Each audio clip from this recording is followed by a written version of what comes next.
Dabar dar norėčiau aš jūs paklausti, mes mažai vis tik jūs matom televizijos laidose. Nu, bent jau jonaviečiai, galbūt jūs kur nors Kaberinėse, dar kitų miestų rodo jūs, gal Vilniui, bet ir aš mačiau, pas jūs eina straipsniai jūsų puslapyje internete, tačiau šitie straipsniai galėtų jie atsirasti ir mūsų spaudoje Jonavos. Spausdinkit.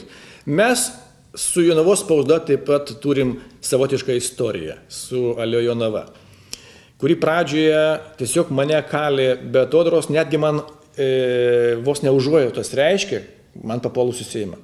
Vat Sinkevičius sveikino kaip puikų Seimo nario, man reiškia užuojautas. Aš jiems sakiau, leiskit man parašyti atsakymą į tai.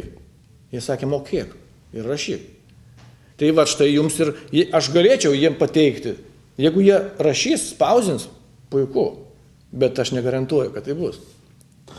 Aišku. Kokiems darbams jums dabar tenka daugiausiai skirti dėmesio, kada jūs Seimo narys? Aš žinau, kad jūs nepraleidot ne vieno posėdžio ir turbūt pats drausmingiausias esat Seimo narys. Tai vot, kokiems darbams jums daugiausiai tenka dirbant Seime skirti dėmesio? Aš esu dabar informacinės plėtros komitete. Tai šiaip iš esmės ta veikla ir yra labiau susijusi su tuo, ką darote jūs. Todėl, kad tai, kas susijęs su internetu, su televizija, su archyvais, viskas, kas susijęs su šia sritim, dabar yra mano kuruojamo komiteto sritis. Taip pat aš labiausiai dabar ir domimės ir, ko gero, pats aktualiausias klausimas yra analoginės televizijos perėjimas prie skaitmeninės. Ir vėl mes kėlėm klausimą dėl, pasakysiu populiariai, šitai naujoviai kelti viešinimui, tai reiškia reklamavimui, skirma 10,5 milijono europinių lėšų. Iš esmės 96% Lietuvos jau žino, ką tai reiškia skaitmeninė televizija ir kad reikės perėti, reiškia 10,5 milijono litų keliauja, kad informuoti 4% lietuvių. Nematau visiškai jokios logikos čia.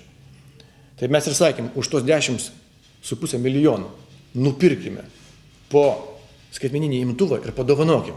Ir viskas, ir problema išspręsta. Jokios reklamos nereikės ir bus, kaip sakant, ir turės žmogus, ir žinos, ir žiūrės. Bet ne, kažkam tos pinigus reikia pasidalinti. Nu, pas mus ribotas laikas ir jau mes turim baigti mūsų programą.